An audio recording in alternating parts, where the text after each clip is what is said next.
Hey guys, this is Miss April. I was having a shout out to the frogs and to the New Liberty Sunday School kids. I know we're all stuck at home and not able to get out and do a whole lot, so I thought we would do a verse, one of my favorite verses in Daniel today, and we'll read through it, and then I've got an activity for everybody to do when we finish. All right, so we're going to read in Daniel chapter 6, verse 27, and I want you to listen as Miss April reads. All right, verse 27 says, He delivereth and rescueth, and worketh signs and wonders in heaven and in earth, when he hath delivered Daniel from the power of the lions. All right, so we're in a scary time right now, boys and girls. We're in a time where we're stuck at home, can't go to school, mamas and daddies can't go to work. So because of this coronavirus that's got everybody sick. So we have to be courageous like Daniel. And God promises He is going to deliver us and He's going to rescue us from this horrible disease. He promises He'll take care of us and He'll take care of our moms and dads. We just have to have faith that He will do that. In this verse, there's a mention of the powerful lion. And we're going to think of that powerful lion today as that coronavirus. And God has the power to close the mouth of that powerful lion. He has the power to close off that coronavirus. So we're going to, as our activity for this upcoming week, I want all of you to research in the Bible and find an animal that you like in the Bible and one verse to go with that animal. I chose the lion today because I wanted to talk to you a little bit about the coronavirus and us having to stay home and how we don't get to see each other at church. And I wanted you guys to know that you can find comfort in God's Word.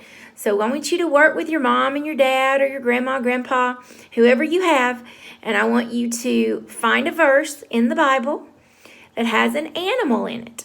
Now, if you're one of our littler frogs and Sunday school members, I want you to help find that animal with your parents.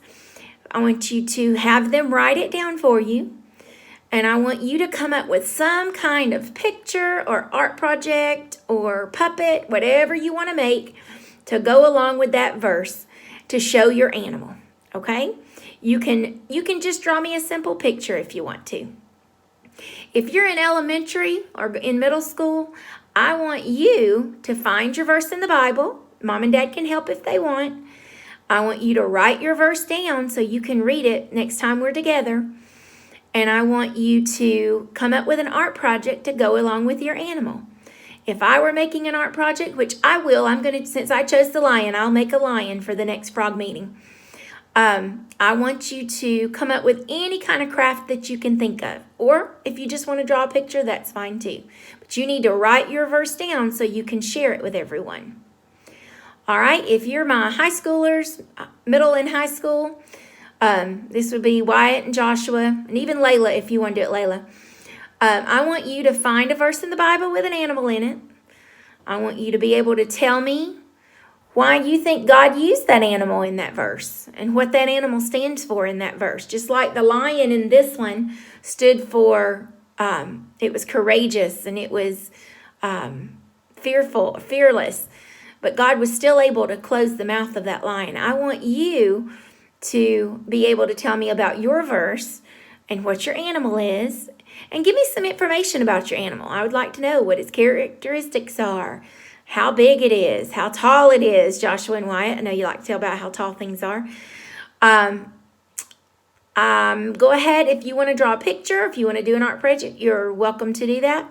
But the older kids, I really want you to really spend some time in God's Word and figuring out why God used that specific animal in the verse that you found. All right, so just to recap, I want to read the verse one more time. I want you to think of how wonderful and powerful God is, and He will deliver us and rescue us from, He will deliver us and rescue us, and He will worketh from signs and wonders in heaven and on earth. Who is He that delivereth Daniel from the power of the lion? So remember, we're fine, we're safe, we've got the deliverer on our side. He's here to take care of us. So as you're at home and you're working on your schoolwork, take time to look in God's Word, and I want you to find an animal in the Bible, and I want you to either make a picture, write the verse. I want you to study that animal, and older kids, I want you to be able to tell me why you think God used that animal in that verse. And we'll get together on our next frog meeting when we're all together, and we'll share those. If you want to share it before then, feel free to send me a picture, or if you want to send me a video, you can do that too. I'm going to send this out to your moms and dads and grandma and grandpas so that everybody can get hold of the information. And just remember that Miss Thompson or Miss April loves you, and New Liberty loves you, and we look forward to seeing everybody at church soon. Don't forget to open God's Word and do your word study and do your Sunday school lessons. And we'll talk with you soon. Love to all. Bye.